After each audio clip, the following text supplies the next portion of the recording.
Hi everyone, welcome back to Farrand Film. We are back with part 2 of our top 10 actors. We are going to go straight into our number fives. And Gemma, if you are ready, you're going to do your number 5.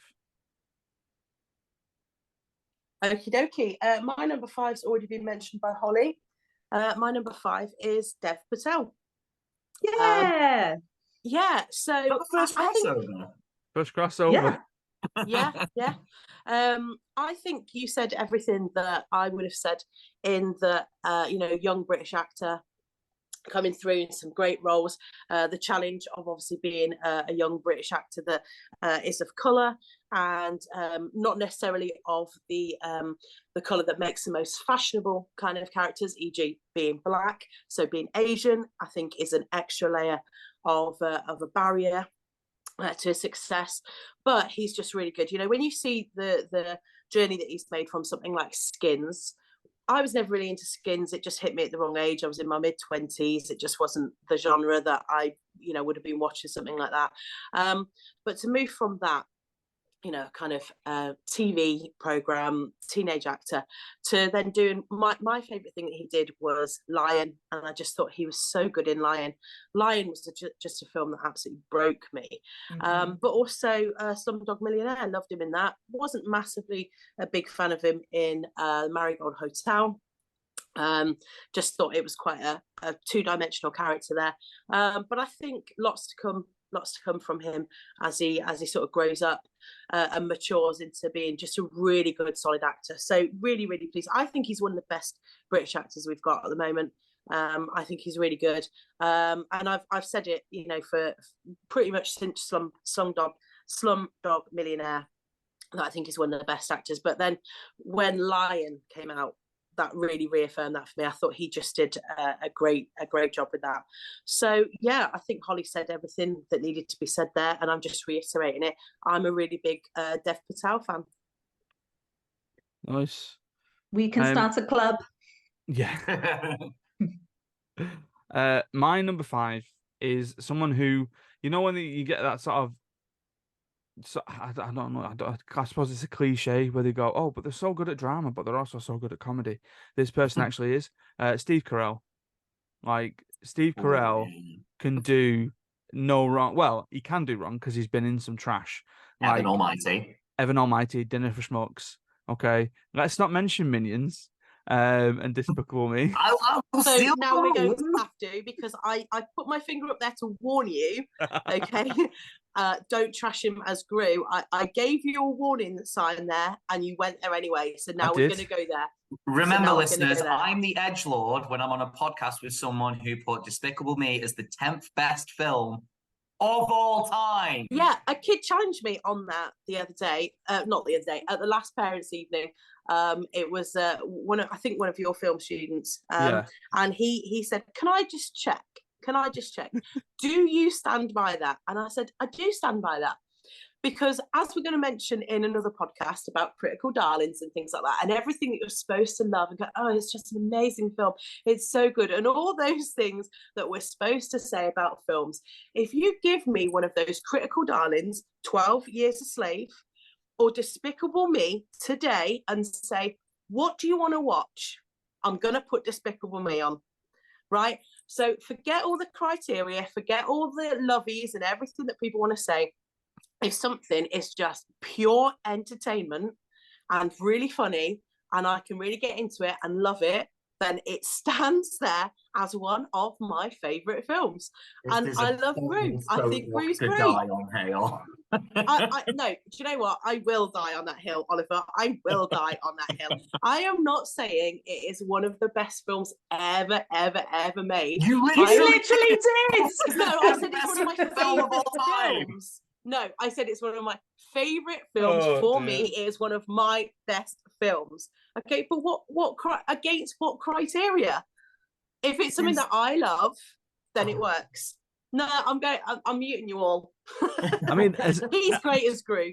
Great as Gru. I didn't think I'd trigger so many people just by saying Steve Carell. Like, it's just.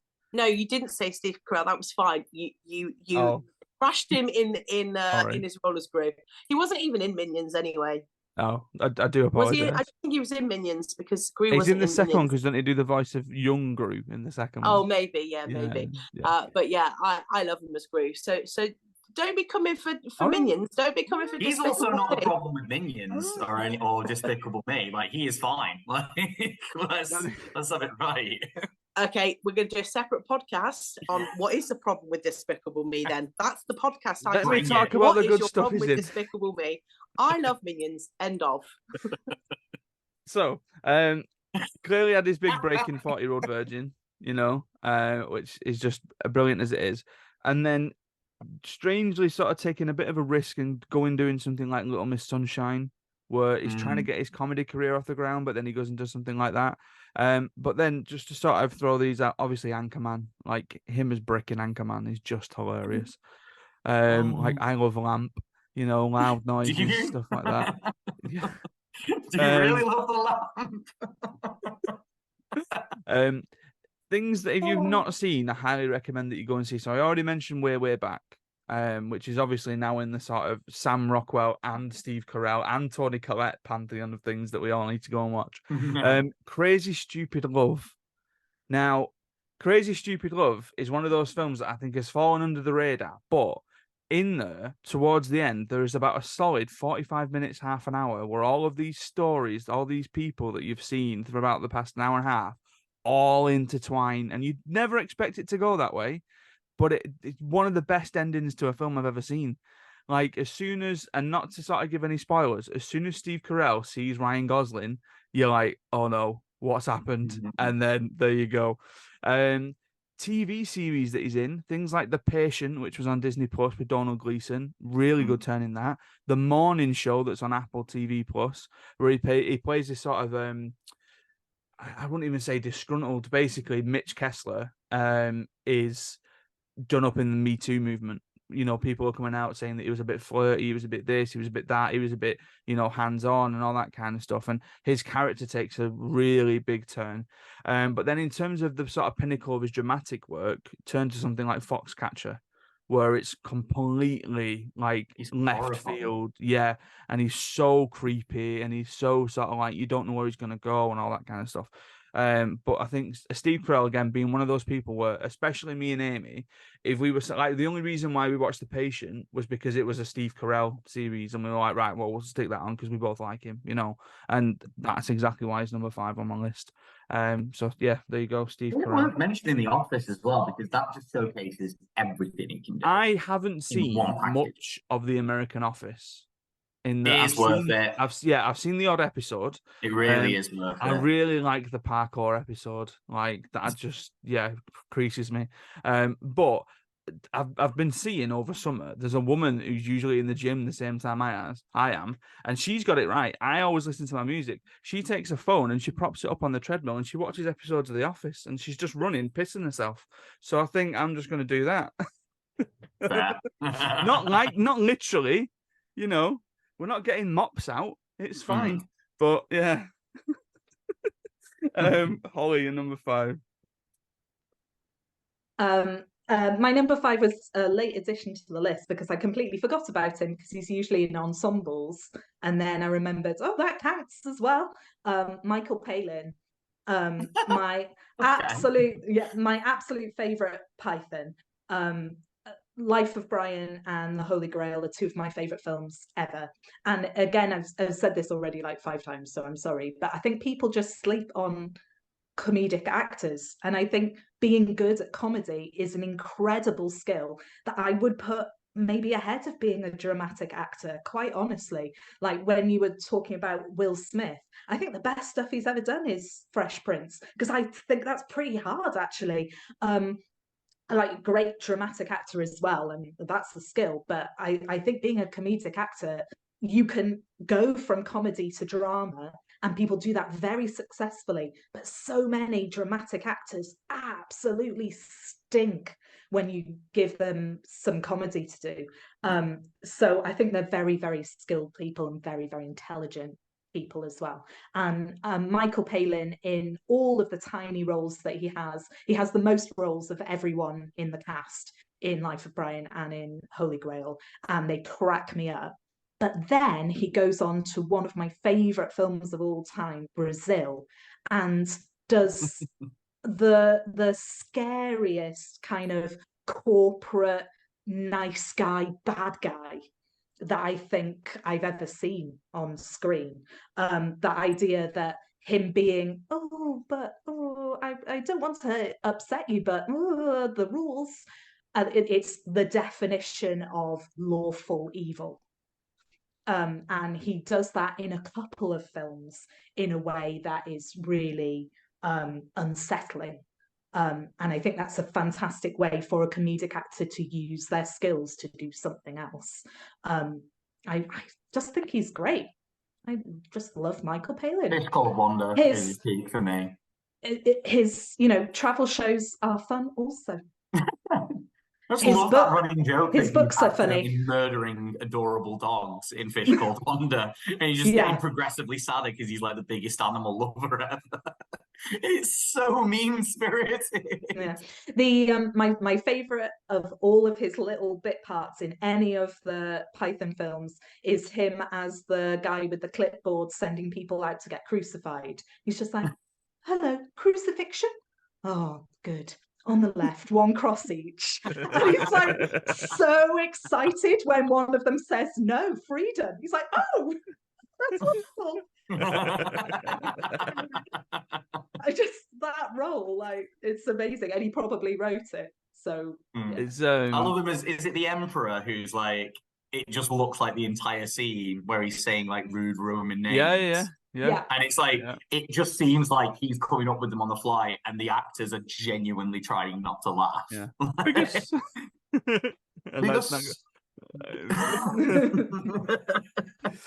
It's the ex-slapper for me. Money for an ex-slapper? What do you mean you're an ex-slapper? Well, I got better. There was a joke. I remember seeing it in it was like a documentary thing. They said that they had to cut a joke out because they couldn't quite figure it out. But they were going to do a thing where you saw Jesus and the disciples going for the Last Supper, and they get to the restaurant and they go, "Oh, we can't do 13. You should have booked. We can do like an 8 and a 9, but that's the best we're going to do for you. We can't get you all on one table." He's by far, like, we've talked a little bit about like actors outside of their roles as well. I think he's by far the most down to earth, like funniest, kind of nicest of the Pythons, just in real life as well. And again, that's middle-aged mum-ness, like, "Oh, he's just a nice man. He's a nice man. He just seems like a nice man. Don't Me Too him, please." Oh, God. I think if Graham Chapman had lived long enough, we'd be thinking that about him as well. Yeah. He was just, oh God. Yeah. Oliver, number 5. I'm going classic here, people. Proper Shakespeare vibes, if you will, although massive in film. And is he in TV? Don't know. Ray Fiennes. Way more, because I thought he was just one of those, like, again, I think I am erring towards Chameleons, because he can kind of do both. From what I was talking about before, he can be unequivocally himself in a role. He can also be an absolute chameleon. Like that story about him on the set of Schindler's List, and one of the survivors sees him in the get-up to look like, I'm going to butcher the name now, is it Amon Goeth? And he looks like this commandant of a concentration camp, to the point where a survivor of that concentration camp just breaks down in hysterics. And I know it wasn't his or Steven Spielberg's intention to, give trauma, PTSD style flashbacks to someone who survived something as horrific as the Holocaust, but it is a testament to his acting ability in it. And you see the pictures of them side by side, he's got those facial expressions down, and just how bored he seems in that film when he just wakes up. First thing he does, he puts his vest on and his pants on, he gets his rifle, loads it up, and just casually shoots one of the prisoners off in the distance. Horrifying. I love him in, oh God, what's it called? The Menu. I watched The Menu quite recently. He's unbelievable in The Menu. Menu's great. Yeah, as Voldemort as well. He just looks like he's having the time of his life. He's a little hammy, but I don't think there's anything wrong with that. Like Anthony Hopkins is incredibly hammy as Hannibal Lecter, but we love that. He's just like just because he's overacting in that sense, he's being really over the top. That's fine. You kind of would expect him to be, even if his laugh is a little bit meme worthy. Harry Potter is dead. Like, yeah, it's funny. And he can do like the heartfelt stuff really well as well. He can be like, I love him in I love that he was the only person that could be trusted to kind of take over from Judi Dench in the Bond films. Mm-hmm.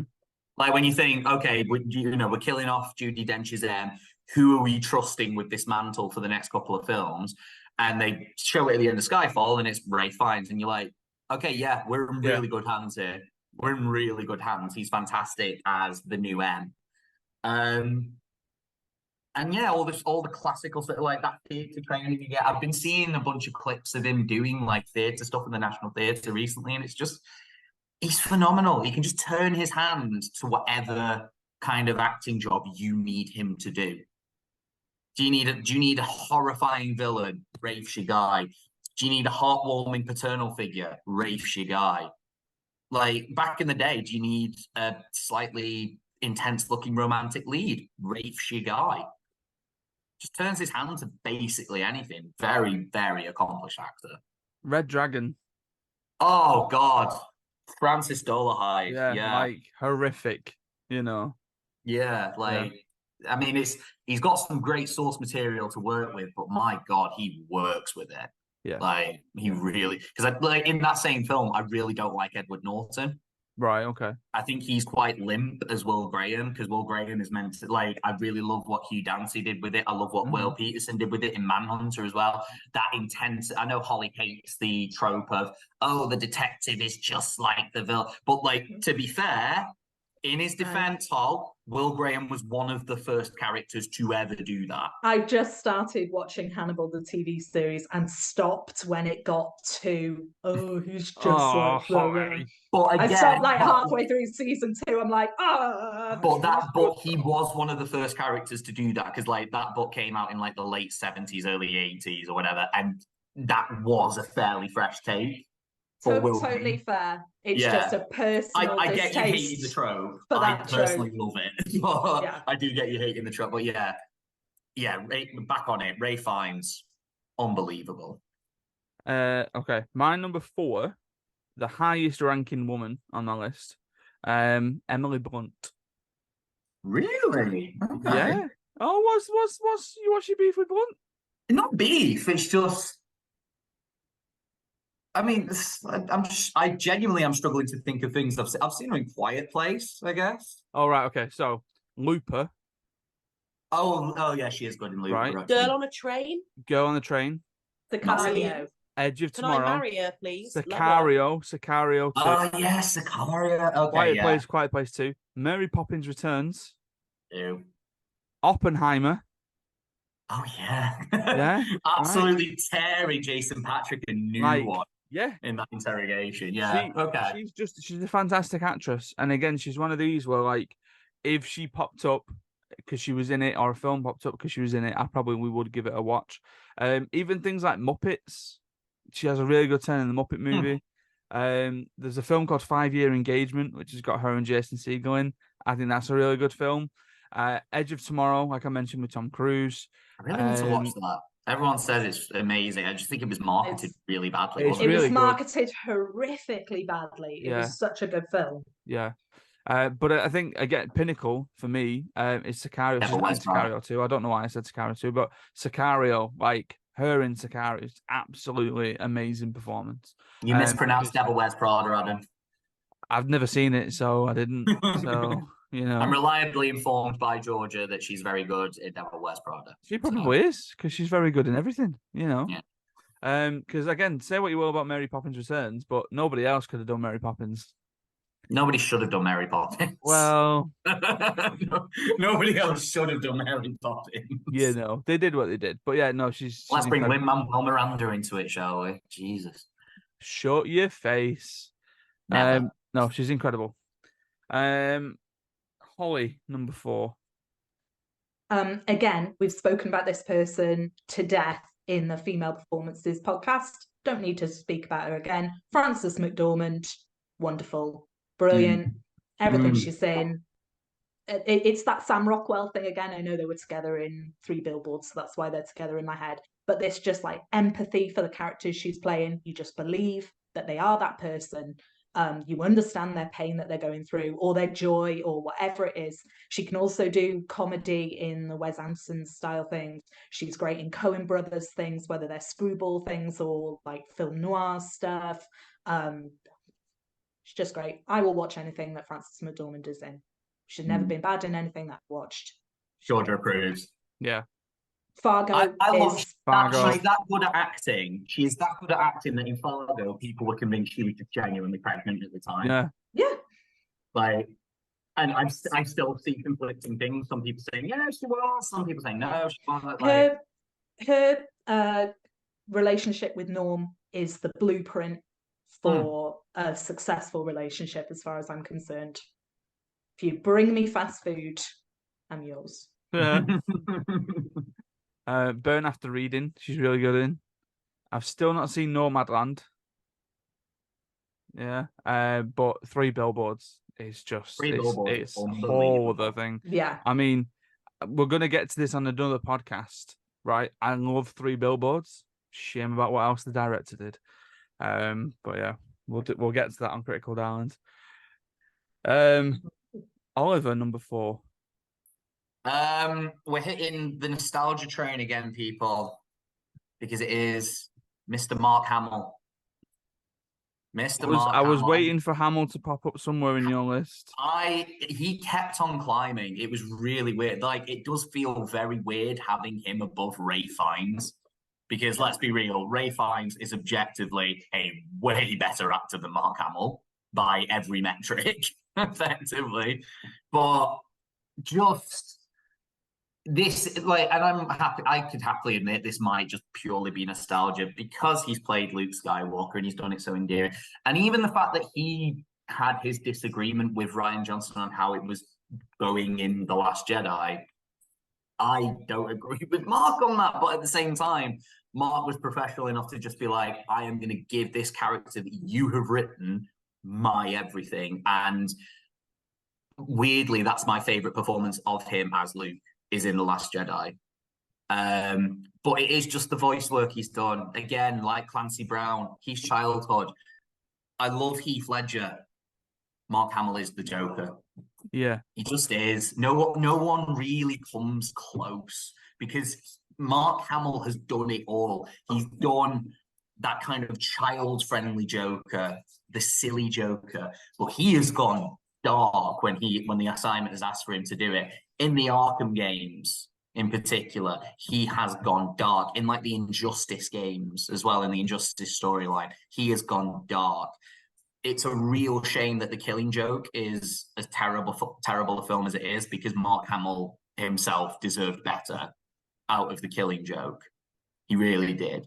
But Ozai in Avatar: The Last Airbender, again, I never mentioned Clancy Brown was in that as well. Just a lot of very good voice actors in the Avatar TV show.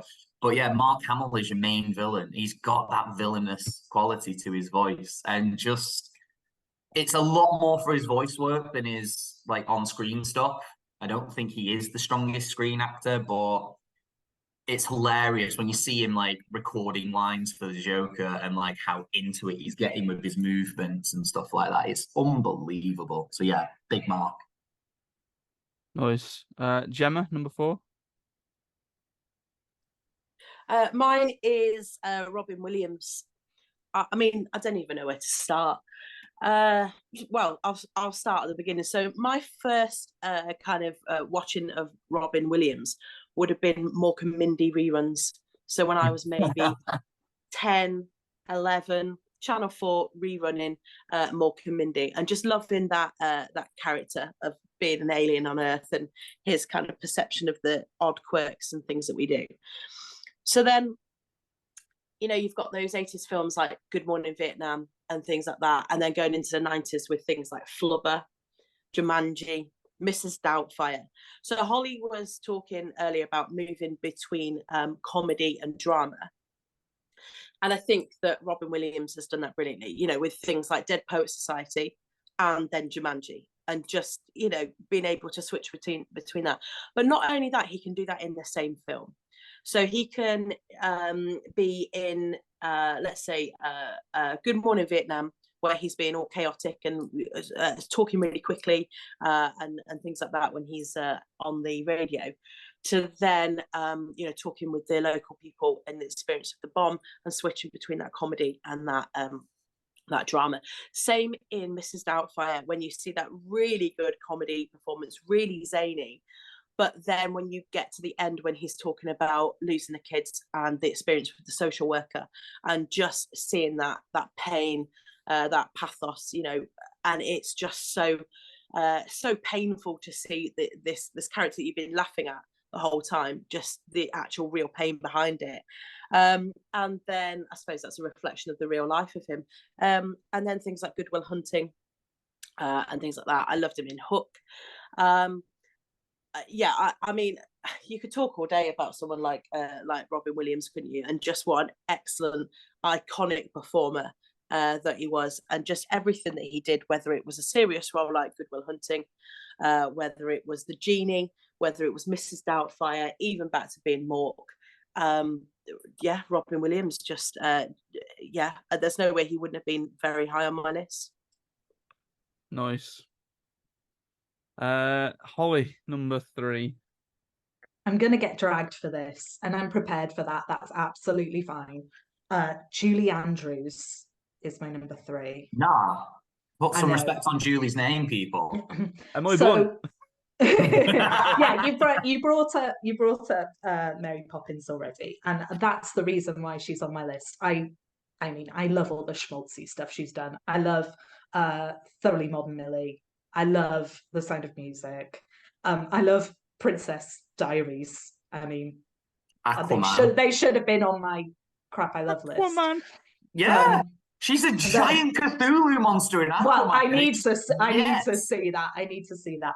But the thing that makes her on the list for me is Mary Poppins, because there's been like quite a lot of chat online about the trailer for the new like Wonka film, and how Timothée Chalamet's performance is really like not right in the trailer, and people are kicking off about it.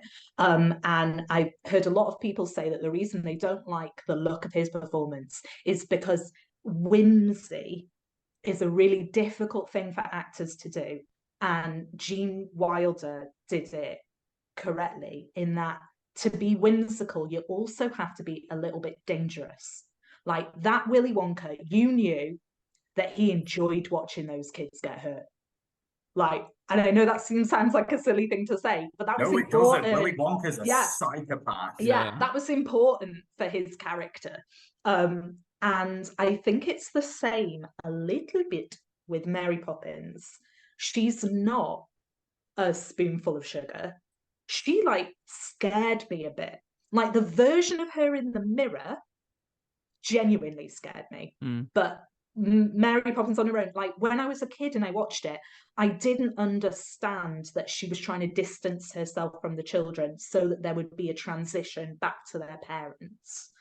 I didn't understand that. I just thought she was like a bit cold. And the scene where she kind of gaslights them about what's just happened with them flying on the ceiling, and she's like, no, that didn't happen. That like freaked me out. And Julie Andrews sells those two sides of the character, this incredibly like fun, caring, strange, alien-like creature that is there to have fun with kids and fly around, and this kind of harsh, like slightly dangerous person. Dangerous is the wrong word, but just like unknowable, like inscrutable character. And no one else could have done that. I think anyone else would have mucked that up. She's absolutely perfect as that. And then she goes, and does The Sound of Music? I don't know which one came first, but The Sound of Music, where she has to sell this insane amount of schmaltz and manages it because she is just a sincere person. And manages to ground a film that's got so much sugar in it could rot the teeth of every Western nation that ever watched it. She's absolutely the queen. I remember there was a story about an amazing voice actress who did voiceovers for a lot of Hollywood musicals, and she had a video of every film she'd worked on, and she'd worked on Mary Poppins, and her friends came around and went, "Oh my God, did you do a voiceover for Julie Andrews? That's ruined my childhood." And she was like, "No, I just did the geese when they go into the picture." But like, Julie Andrews was the most amazing singer as well, and did all her own singing in a time where a lot of Hollywood actors and actresses were dubbed in their singing. I love her. Nice. Oliver, number 3. I remember there was one point, because this is quite a difficult question, like, oh, your favorite actor. You know, when you put on the spot like that, like, oh, who's your favorite actor ever? And it is always quite difficult to be like, there's a. And this was the guy I would always say, Gary Oldman. Again, like, he's been in some schlock, he absolutely has, but you can never fault his performance in it. You can fault the script, you can fault the writing, you can fault his choice of casting. There's the one where they cast him as a little person, and then his brother is played by Peter Dinklage, you know, a genuine little person. He's literally like walking around on his knees in some of the shots. It's awful. It's so bad. But he kind of defines the idea of being a chameleon. Like, the roles he has taken, he just absolutely disappears into them. He's great as Jim Gordon. He's unbelievable as Jim Gordon. I really like him as Sirius Black. Georgia disagrees with that. I think, and I get it, I think Sirius Black in her head was meant to be like almost stupendously attractive. Like, it's almost like a Henry Cavill, but looking a bit disheveled kind of thing. Right. And Sirius was a little bit old, but I love his performance and how heartfelt he is with it. Norman Stansfield in Leon the Professional. He's just like, it's such an unhinged, terrifying performance. He's great in Darkest Hour as Winston Churchill. I really liked his little cameo in Oppenheimer as well as the president. And he's got some voice work behind him as well. He's done a lot in like video games in particular. Very good with his accents. They're a little bit like especially his Russian one's quite stereotypical, but he sells it. Like Air Force One, great villain in Air Force One. Just any film. And Dracula, I've just remembered Dracula. Like, I think the first time I saw Francis Ford Coppola's Dracula, I didn't quite like it. I think I was a bit too young to get it. And like, now when I watch it, it's like, he's fantastic in it. He's unbelievable as Dracula. And it's such an iconic role to try and take. And he's unbelievable as it. Absolute chameleon. You wouldn't recognize him from one film to the next. The way he just takes on a different accent, different mannerisms, different nuances. He's unbelievable. He is. He's very, very good. Gemma, number 3. Okay, I feel like I'm getting to the point now where I don't even have to explain it. I can just say it and everyone would just go, yeah. So number 3, Al Pacino. Moving on. No, I'll explain myself. So obviously, you know, roles like Michael Corleone.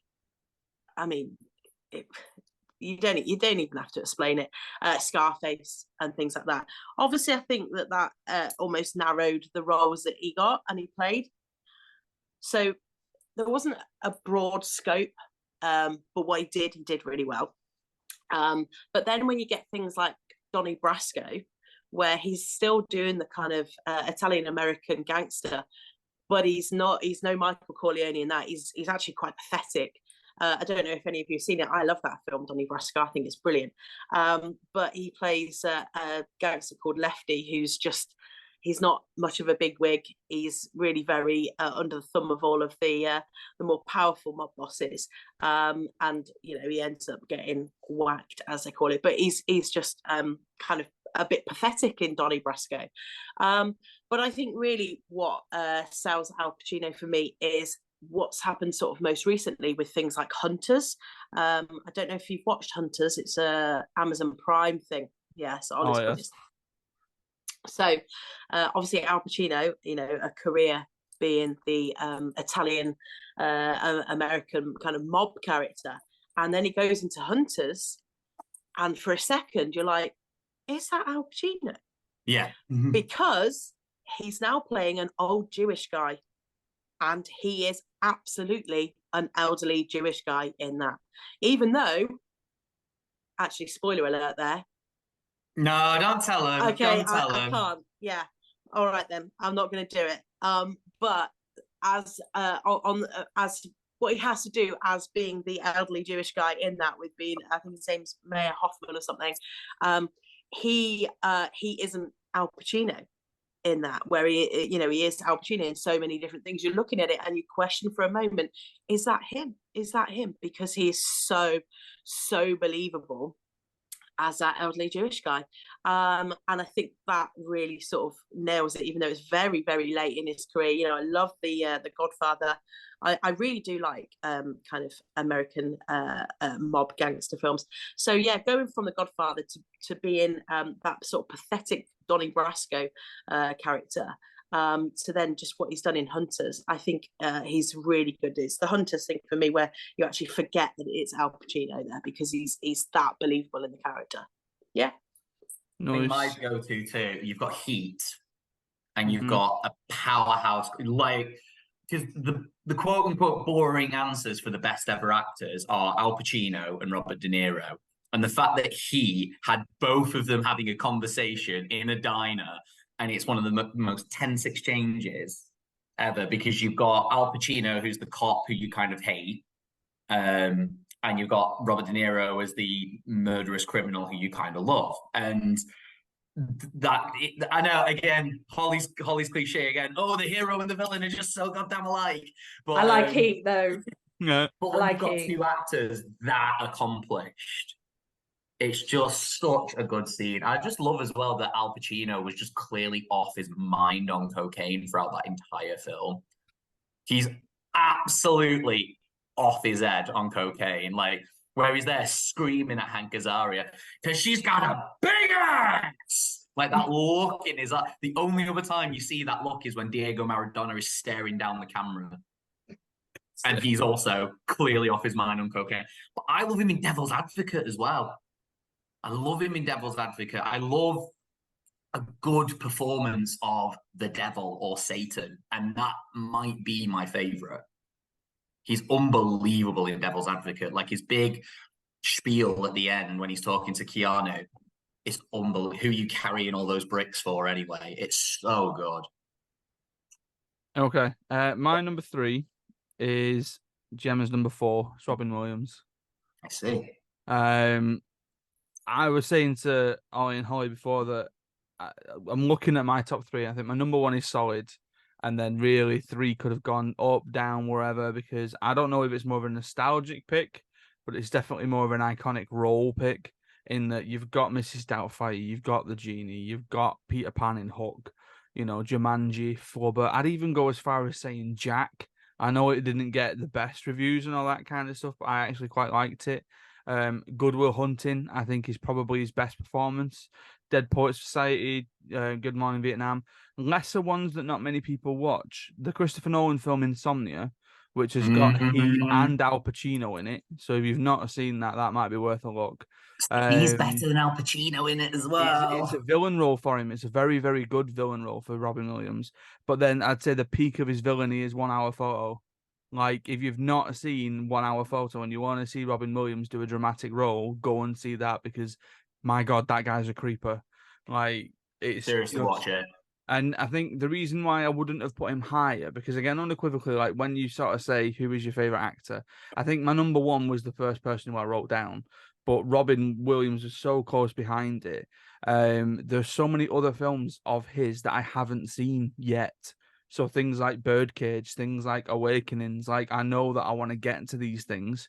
It's just the time, I'm doing it. But I'm gonna get there. Yeah, so he's my number 3. Ollie, number 2. Okay. This is a weird one. I almost feel like I'm cheating a bit with this because it is quite a small sample size. And a lot of his stuff is schlock. It really is. But standout moments, it's one of those. I like him in everything. It's whether or not I like the film is completely irrelevant. I love him in everything I have seen him in. And the heights of what he has done is genuinely some of the best stuff I've ever seen. I am talking about Christoph Waltz. Okay. Christoph Waltz.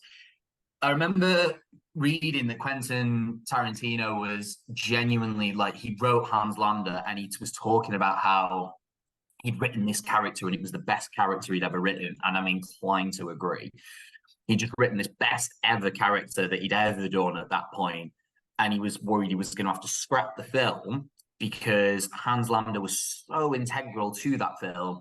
And he didn't think there was anyone out there who could play that role.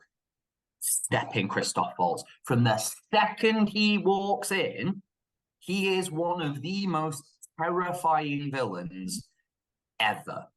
He is unbelievable as Hans Landa. To then follow that up with Dr. King Schultz in Django, completely different character, gives it all of its credibility and credence.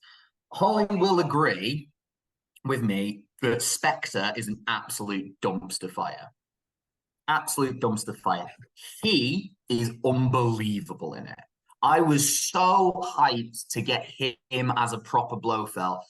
He does as well as he can do with what he is given, and he is still super menacing. He's like, and there's no one else they could have got. Why they had to try and play on that mystery?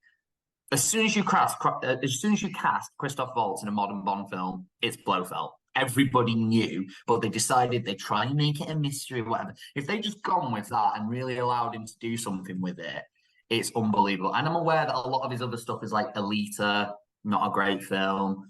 Water for Elephants, it's all right. It's probably one of the hot takes. It could have been in crap I love. I quite like the Tarzan film that he's in with Alexander Skarsgård and Margot Robbie. I quite like that film. It's all right. And he's, again, a really good villain. And it probably makes people a little bit more aware of the absolute monstrosity that is Belgium in the Congo, in Africa, in the 1800s. Like, oh my God, they were awful. But yeah, like everything I've seen him do, he's unbelievable. He's just so understated in every performance, but the power behind it is just, it almost feels like a snake that's just ready to get you suddenly, is the best description I can give for it. He owns the screen whenever he's on it. He's unbelievable. You went to like Horrible Bosses. He's great in Horrible Bosses too. He's really good. Gemma, number 2. Okay, this is a little unexpected, and he is mainly a TV actor, but because he's done film, I'm allowed him. And it's Stephen Graham. Oh yeah. Yeah. Now, he is somebody that's, he's never gone over to Hollywood and he's never done all of that. But when you actually see his performances, they are so, so good. And I think that I don't know. I think Shane Meadows is a great writer, but I think that Stephen Graham has absolutely helped with every bit of Shane Meadows' success. Obviously, I love This Is England and Compo, and that performance at the end of This Is England, the first one, where he loses his temper and you can see him going when Milky sat there talking about Sunday dinners and whatever, and you can see him going. He's gonna snap, and you can feel it. You're watching it, and you're willing Milky to shut up because you can see him going. and he plays that so well. It's so believable. But then I don't know if any of you have seen a TV series that it was a Shane Meadows one. It was called The Virtues. Did any of you see that? Right, you have to watch it because it's so good. It's basically about a Liverpudlian that goes over to Ireland and just basically faces his past of abuse, sort of institutionalized by the kind of Catholic Church and things like that. He in that is absolutely, he shapes you with how good he is, because he shows a scene where he does a scene where he just breaks down when it all just hits him what he's been through. And you can see, honestly, if the director had said, we need to do that again, there's no way he could have done it. By the end of the scene, his nose is running with kind of snot. It's all over his face. And you can just see that that's something that obviously you can't plan, because you can't plan that body reaction. It's just happened because he's playing it so well. And you just feel every single bit of it. And then, he's done things like Time. I thought he was good in Time, which was, again, another series. It was he was a prison officer when he did the one about the pandemic called Care.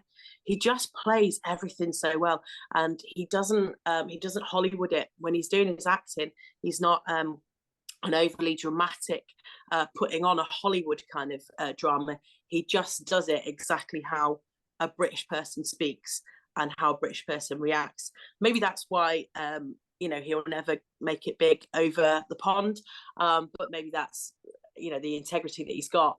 But I think for me, my favorite is him in The Virtues, which if you can get hold of, it was Channel 4, is just incredible. He's so good in that. So yeah, Stephen Graham, I just think he's absolutely iconic, probably the best British actor that I can think of. He's absolutely solid. I just think he's so good. He was almost at my number one, and I changed him and number one around so many different times. And I think the reason why I went with number one being there was because, like Oliver just said, there's a small pool of things to just grade Stephen Graham on, a smaller pool, and a wider thing for number one, but he was very close to being my number one. So yeah, The Virtues, you have to see that. That is really good. He's also funny. Do you remember him in Snatch? Yeah, oh my God, he's so good in Snatch. He's arguably the funniest character in Snatch. Him and Jason Statham in that. Yeah. Jason Statham's really funny in that film. They're giving a fucking script. I mean, I think they're gifted with a very good script in Snatch. But their chemistry really well together between Turkish and Tommy. Yeah. What's wrong with it? Oh, nothing. It's tipped up. It's just I'm not sure about the colour. Yeah. And throwing the milk, taking the milk off him, saying, I'm doing you a favour. And then he just causes carnage by chucking the milk on the windscreen. What have you got a gun, Tommy? For protection. Protection from what? The Germans. Yeah, brilliant. He's so good in that, yeah. I really like him in the season of Line of Duty that he was in. I thought it was really good. And then he was recently in Matilda. He was in Matilda the musical. Yeah, he was in Matilda. Yeah, he was the dad. Yeah, it's great. Yeah. Right, my number two. My number two was always in my list, and then finally landed at number two after I went to the cinema a couple of weeks ago. It's Ryan Gosling, because he's just Ken. He is just Ken. Can you feel the Kennedy? When I came out of Barbie, I was like, that's possibly the best thing he's ever done. That's possibly his best performance. But I mean, if I go down some of the stuff, I'm not a fan of The Notebook. Like, I'll just get that out there now. I wasn't, but like I mentioned before, Crazy Stupid Love is great in Crazy Stupid Love.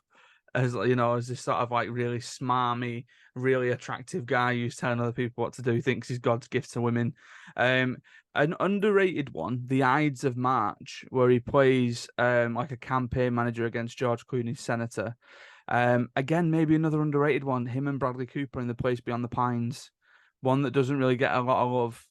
It's very much a film of two halves. His Nicholas Winding Refn stuff in Drive. I even really like him in Only God Forgives, even though that is a rubbish film. He is the best thing about it. The Nice Guys with Russell Crowe. The Nice Guys is so good, and he's so funny in it. Yeah. I know that not many people like it, but him in La La Land really shows his range. Yeah, Blade Runner 2049. Yes. Like, just absolutely, he can do so many different things. And again, it He is a has thing range, doesn't he? he has He so really much can do, range. like, similar to Rafe, you just give him Rafe's not as funny as he is. Oh, like when he does funny, he's so like Ken, Nice Guys, and like again, Crazy Stupid Love. When he does it so well, and he's so good in everything that I've seen. And again, he's one of these people that if a film was to come out tomorrow with him in, we'd probably go and see it. But I really, really hope that he gets like some sort of nomination for Ken Blue because Butterfly. Have you seen good. that? Blue Butterfly. I think it's called Blue Butterfly. It's him and oh god, what was the name of You the mean Valentine? Blue Valentine? Sorry, Yeah. yeah. No, I've not seen that. To be fair, there's That again similar to Robin Williams. There's a few that I know I need to catch up on. So Blue Valentine, Blue Valentine. Half Nelson is another one that I know that I need to catch up on of his. Blue Valentine's Lars and the Real Girl. Okay, I will add that to the list. That is brilliant. Right. Yeah, Blue Valentine's like a very naturalistically written script as well. The people actually talk like people, and he is there's two halves like kind of intercut in the film, and he plays the same person years apart. And my God, you wouldn't think it's just the same guy. It's unbelievable. And Even it's really cheesy and it looks like a cartoon, even though it's not. But Gangster Squad, like really hammy gangster film that's got like Emma Stone in it and stuff. I quite enjoyed that. Have you seen the viral video as well as Ryan Gosling won't eat his cereal? No. So there's a guy they're really funny. Yeah, so it's just different shots of Ryan Gosling in film. Yeah. And this guy keeps trying to feed him cereal like on screen, and he reacts in a different way to like not eat the cereal every single time.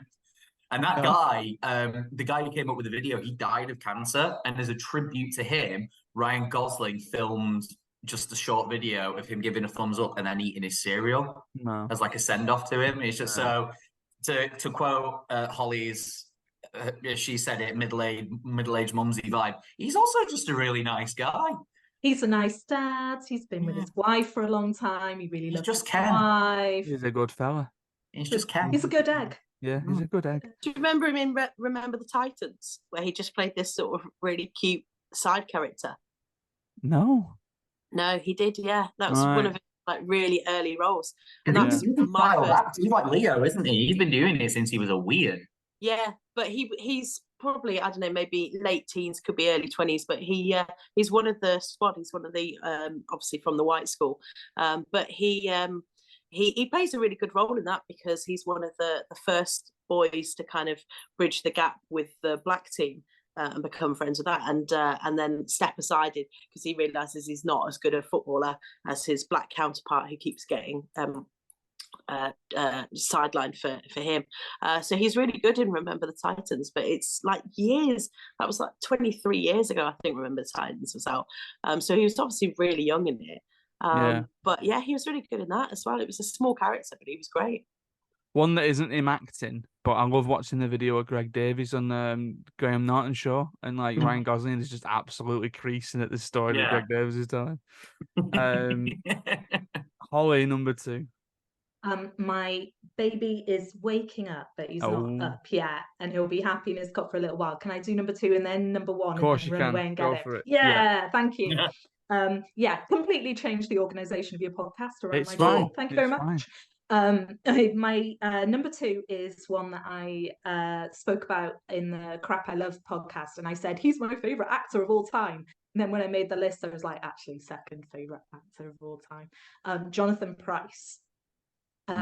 So Jonathan Pryce, I have loved since I watched Haunted Honeymoon as a small child when I shouldn't have watched it. He's the bad guy in that, and he's just so sleazy and awful.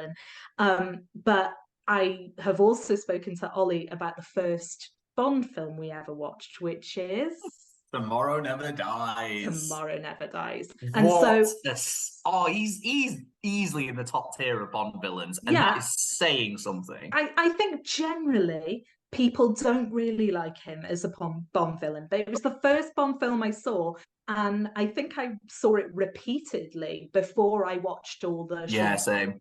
Everything. So to me, he's the quintessential Bond villain. And since then, anytime I see anything connected with Steve Jobs or Elon Musk or anything, that's the image I get in my head. Elliot Carver. Elliot Carver walking around on stage with his little computer. With his little tablet before tablet thing. Talking about starting a war in the South China Sea. I love him, and maybe it's a bit over the top of a performance, but I think it's actually ahead of its time. Like, you can imagine someone doing that for the views right now. Absolutely. But he's my absolute favorite actor of all time because of his role in Brazil, which I've already spoken about, is Michael Palin as a bad guy. Brazil is like a little bit of a 1984-esque film. When they were making it, the working title was 1984 and a half.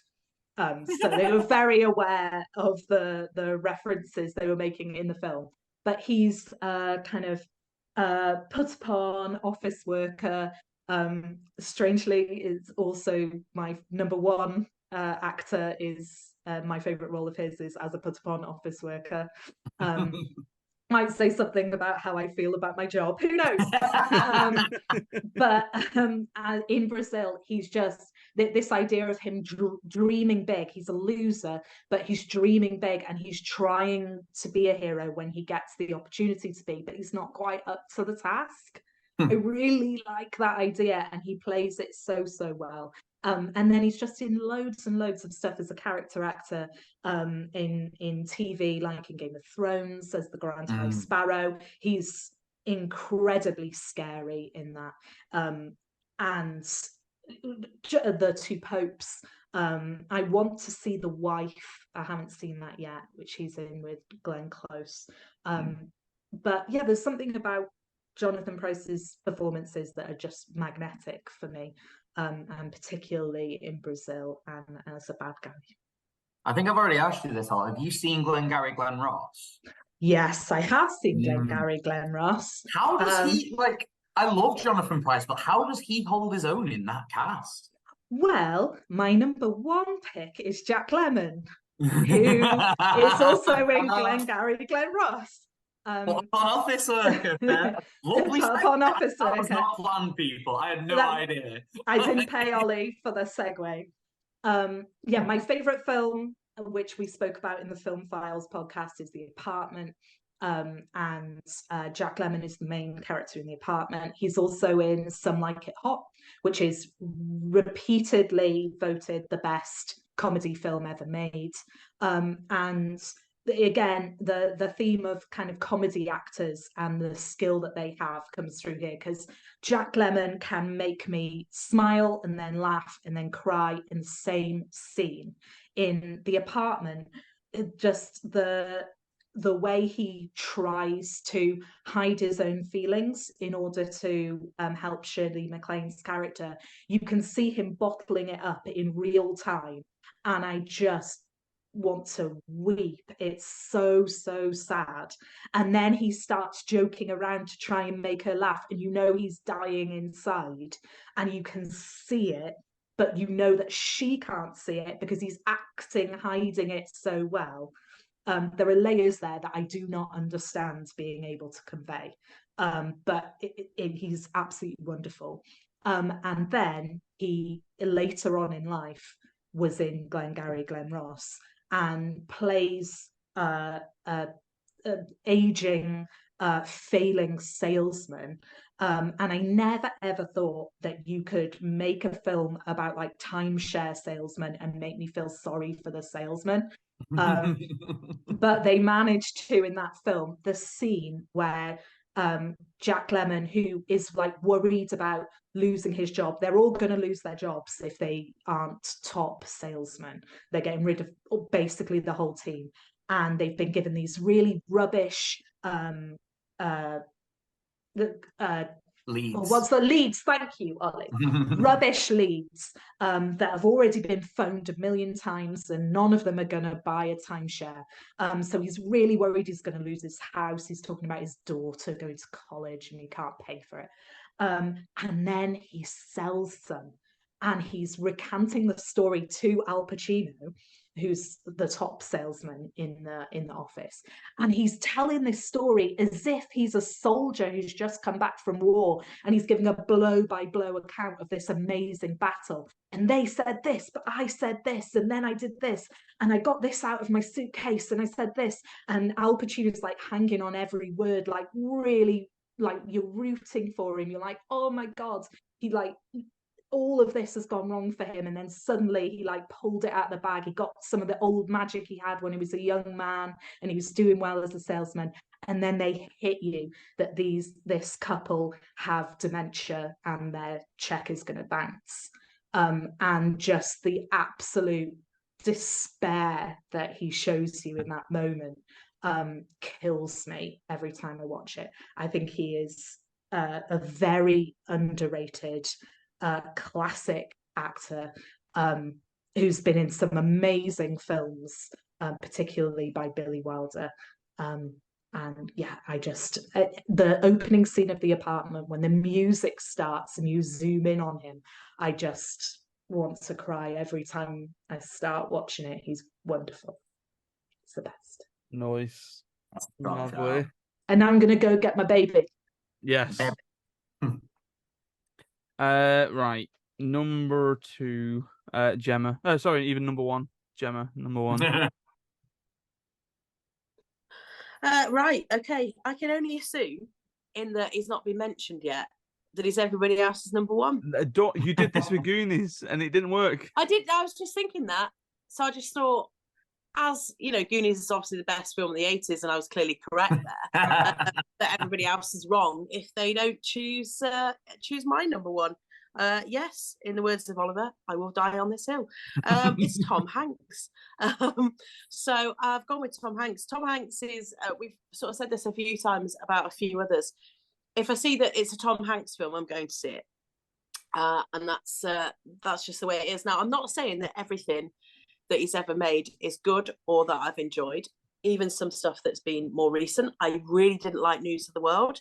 I actually thought that was probably one of my least favourite things he's ever done. But going right back to the 80s, where you're looking at things like Splash and Turner and Hooch and Big, The Birds. Dragnet. Yeah, okay. Big is one of my favorite films of the 80s. It's one of my favorite films. So yeah, I love his really early kind of comedy stuff like that.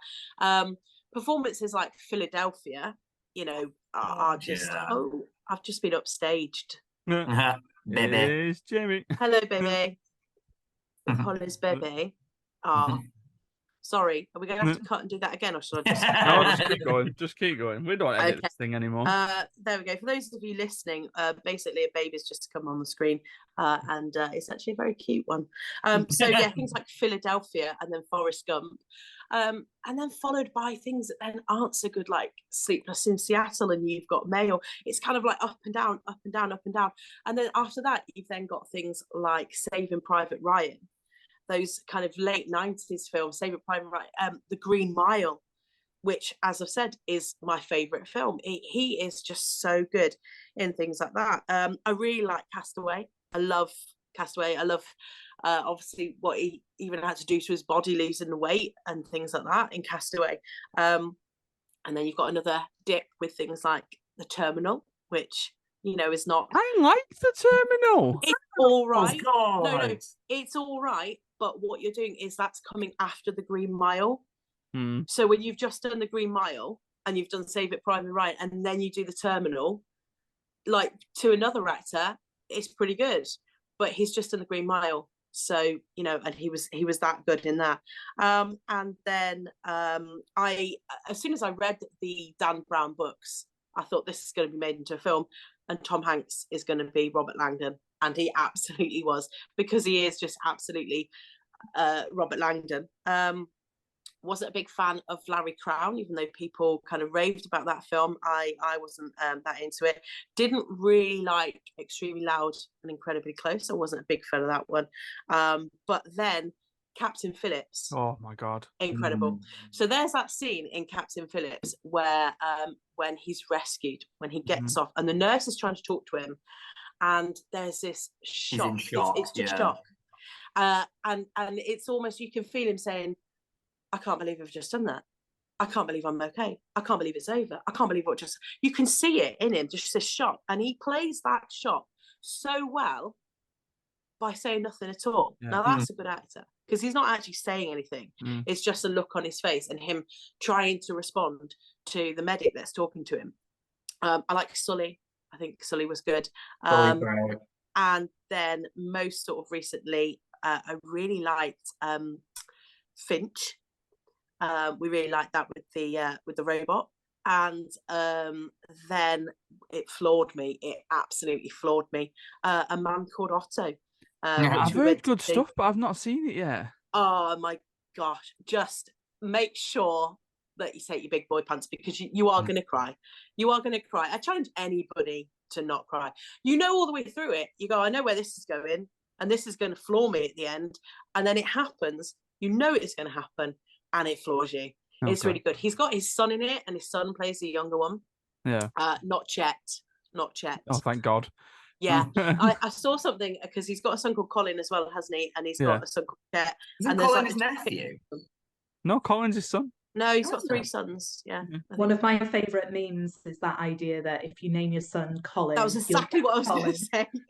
So you've got them next to each other, and it says, when you call them a Colin, you get a Colin. When you call them a Chet, you get a Chet. And you can see the differences between Colin and Chet, absolutely. But there is a third, and he, can't remember his name, but he plays the young Tom Hanks in A Man Called Otto, and that's a great film. So yeah, for me it's Tom Hanks. I know there's been a few dips, but when you've got things like Saving Private Ryan, The Green Mile, even things like Big Story. I was going to say, are we mentioning Toy Story? What did you say? I didn't hear. Are we mentioning Toy Story? Yeah, absolutely. I mean, Toy Story is great, isn't it? I mean, obviously, I haven't said that because you don't see him in it, but yeah, he plays a great one. He doesn't he? He's really good. Yeah, I just love him. I think he's absolutely top notch. I should have had him in at least honourable mentions, to be fair, because he's almost a boring answer as well. Tom Hanks, like Al Pacino and Robert De Niro, they're that universally loved. You almost don't think of them when you're thinking of a list like this, which is dumb because he's fun. Like you said, the dichotomy in his career of these like rom-coms, silly comedies in the 80s, and then he's in Saving Private Ryan, one of the biggest films of all time. It's just such a weird, but he does it. He's never put a foot wrong. No. Like even in something as weird as Cloud Atlas, which is very out there, he does a lot of good stuff in it. Yeah, it was definitely someone who was in my longer list, and I was sort of looking around. No, I know, but I think I ultimately looked at it as favorite actors, in that you are right in that he is probably the best, if not one of the best. Hang on a second. We're not allowed to pick favourites over best. Despicable Me, remember? I never said that. No. I never said that. We're not allowed to do that. We're not allowed to go, I just think it's really good. No. We have to go with critically acclaimed, remember? Yeah, but to be fair, yeah, we've done favourites who are also good. You did a trash favourite. All right, we'll go back to the Despicable Me. I've never... You have just gone back on what you told me off. You said, I know he's absolutely brilliant, but he's not a favourite. I didn't tell you off. Blame them too. This wasn't me. You've made a U-turn. This is the way we stir the pot. Favourites is what it's about. Nobody's interested in what we all agree is apparently the most, Right, good. Yeah, so Despicable Me is number 10 on my best films of all time. Favourites. Totally, it's a fair cop, Gemma. It's a fair cop. How boring would it be if we did it based off the sort of critical rule, in that if we did females, everyone would be talking about Meryl Streep at number 1. It's just... I genuinely wouldn't. Well, no, but I mean, off accolade and things like that, it would have to be Meryl Streep. So that's why we do favourites instead. Ollie, I get the feeling that your number 1 is somebody who's already come up. How did you guess? How did I guess? So you Was you it go was it first. my terrible poker face? Was Yeah, it the you fact go that first, one and then I'll actor do mine. was it the fact that there was one actor who was mentioned a couple of times, and it's the one time I decided to not chime in with an opinion and try and add to it? Like, it just hit me right in this because originally he wasn't even on the list, and then I just thought of his name, and it's like Robin Williams. Robin Williams, he's number one. Like, name me a person with more range. Really, he's like Holly correctly talks about with Jack Lemmon, makes you laugh, makes you cry, makes you angry, makes you sad, makes you feel any given emotion that you need to feel. And Robin Williams has done every single one of those to the nth degree. Sometimes in the same film, he does it all as the genie. The genie still remains one of those like all-time great performances in a film. He's absolutely unbelievable. Yes, you can have an argument as to whether that started, oh, we're casting celebrities as voice roles instead of getting voice actors, but you got to hand it, he was perfect for it. And for a while, Disney were able to be like, yeah, they're famous in their own right, but they are right. Like Jeremy Irons was famous in his own right. He was still perfect for Scar. And Robin Williams again started that trend of the animation looking a lot better because they're starting to map the actions of the character from how the actor is doing it. He completely changed the landscape of animated film because now they feel the need to do that to make it that more naturalistic. Mrs. Doubtfire, not one of my favorite Robin Williams performances, but it is just a cracking film. It's unbelievable. It's very funny, and you get the whole gambit. Good Will Hunting. Oh my God, Sean Maguire. I can literally watch that conversation, that speech on a park bench again and again. You're just a dumb kid. You don't know what you're talking about. I bet you can't tell me what it smells like in the Sistine Chapel. Like, I have no idea if Robin Williams has actually been to the Sistine Chapel. I believe he has been, just off the back of that. I know for a fact he hasn't been to war and held his dying friend. I believe he has off of the back of that. Just everything. And like I've got that benefit of like having seen Insomnia on 1 Hour Photo and knowing exactly how much he can push himself when asked to. If he can play a genuinely menacing character like Silas, I forget the name of the guy in Insomnia as well. But it's just like anything he has ever put his hand to, he has excelled in. Yes, he's been in some absolute schlock. He's been in some genuinely terrible films. But everything he's been in, he has at least one moment where he just tugs at you. Like Flubber is not a great film. And I know you love it, Adam, but you literally put it in crap you love. So crap I love. I know it's crap. So I'm allowed to call it a bad film because I loved it because I got it at the right age. Yeah. You know, when the McDonald's toys were coming out and stuff. And then it's there like crying over Weibo. Yeah. Scene is not okay. You stop it, Robin Williams. Like this, it's not okay. He makes me feel sad that a robot has died. Yeah. Do that. Yeah, unequivocal. Like I can tell you who can do that. Tom Hanks can do that when Wilson floats away. I will give you that. Tom Hanks does. There you go. That's a volleyball. That's a volleyball. And when he floats away, you're like, oh my God, Wilson. Like I said, Tom Hanks should be in here for me because he's not even like he's not one of my favorites either. I think, like I said, it's almost a boring answer in that it kind of goes without saying, and therefore it's so easy to overlook him, which I know is stupid because the whole point is we should be talking about it. And one thing I will say, like, if you're asking me to compare Tom Hanks to Robin Williams, which I know isn't what we're looking to do here, Tom Hanks has never done like the menacing thing. I'm not saying he can't, but you've never seen him do the menacing thing. Robin Williams, and maybe like, have you seen Insomnia or 1 Hour Photo, Gemma? Honestly, watch at least one of them. Hasn't Tom Hanks got a thing about not doing violent films? Don't have to be violent though. I just think to be a villain. You know what I mean? Like if he was a like, I think the closest he's done is maybe like the Coen Brothers remake of Lady Killers. Like, yeah, he was in Road to Perdition, which he apparently was very That wasn't one of his best, but he was very on the fence about doing it because of the amount of violence in the film. But his character wasn't a violent person in it. But apparently, he's got a real thing about not doing violent films. But then Saving Private Ryan, Yeah. you know, The most violent opening of a film. yeah, but then he's not a violent character in it. So yeah, but apparently he won't do films where there's like gratuitous or needless violence in it. But then yeah, you could be menacing without that, I suppose. Yeah, because 1 Hour Photo isn't a particularly violent film, No. really. There's some disturbing imagery in there, sure, but it's not a very violent film. Definitely more It's just, psychological. yeah, it's very psychological. And even Insomnia, like, sure, there's action in it. I wouldn't say there's violence in it, really. It is just this cold portrayal. Like, I remember someone saying, because Holly's kind of alluded to this as well, the idea of is it better to get a comic actor to do a dramatic role or vice versa?